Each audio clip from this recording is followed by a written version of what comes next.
നവകേരള survey ഹൈക്കോടതി റദ്ദാക്കിയത് സർക്കാരിനേറ്റ അടി. രമേശ് ചെന്നിത്തല. നവകേരള സർവേ ഹൈക്കോടതി റദ്ദാക്കിയത് സർക്കാരിന്റെ കരണത്തേറ്റ അടിയാണെന്ന് കോൺഗ്രസ് നേതാവ് രമേശ് ചെന്നിത്തല. ഇതിലും വലിയ അടി അടുത്ത കാലത്തൊന്നും സർക്കാരിന് കിട്ടാനില്ല. തെരഞ്ഞെടുപ്പൊരുക്കം സർക്കാർ ഉദ്യോഗസ്ഥരെ കൊണ്ട് നടത്തിപ്പിക്കാനായിരുന്നു ശ്രമം. കോടതി എടുത്ത തീരുമാനം ശരിയായ അർത്ഥത്തിലാണ്.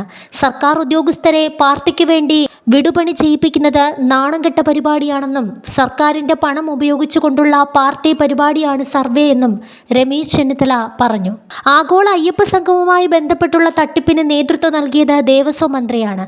തെരഞ്ഞെടുപ്പിൽ സ്ഥാനാർത്ഥി പട്ടിക വേഗത്തിലാക്കാൻ ശ്രമിക്കുകയാണ്. തെരഞ്ഞെടുപ്പ് പ്രഖ്യാപിച്ചാൽ ഉടൻ പട്ടിക വരും. പാർട്ടിയിലേക്ക് വരുന്ന എല്ലാവരെയും സ്ഥാനാർത്ഥികളാക്കും എന്ന ധാരണ വേണ്ട. പാർട്ടിക്കൊരു സിസ്റ്റമുണ്ട്. ഞങ്ങൾക്ക് സ്ഥാനാർത്ഥി ക്ഷാമമില്ല. ഇടതുമുന്നണിയുടെ നയങ്ങളിൽ പ്രതിഷേധിച്ച് നിരവധി പേർ LDF വിടുന്നുണ്ട്. മണിശങ്കർ അയ്യരെ വിലയ്ക്ക് വാങ്ങിയിരിക്കുകയാണ്. അദ്ദേഹം എതിരാളികളെയാണ് പിന്തുണയ്ക്കുന്നത്. അദ്ദേഹത്തിൻ്റെ സ്ഥിരം പരിപാടിയാണിത്.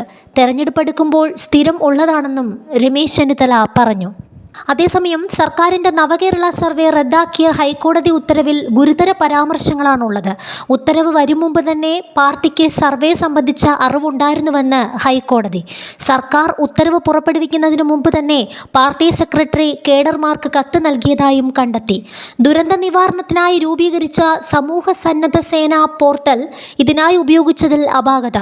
നിയമസഭയുടെ മുൻകൂർ അനുമതിയില്ലാതെ തുക വകമാറ്റുന്നതും അധിക തുക ചെലവാക്കുന്നതും ഭരണഘടനാ വിരുദ്ധമാണെന്ന് ഹൈക്കോടതി ചൂണ്ടിക്കാട്ടി.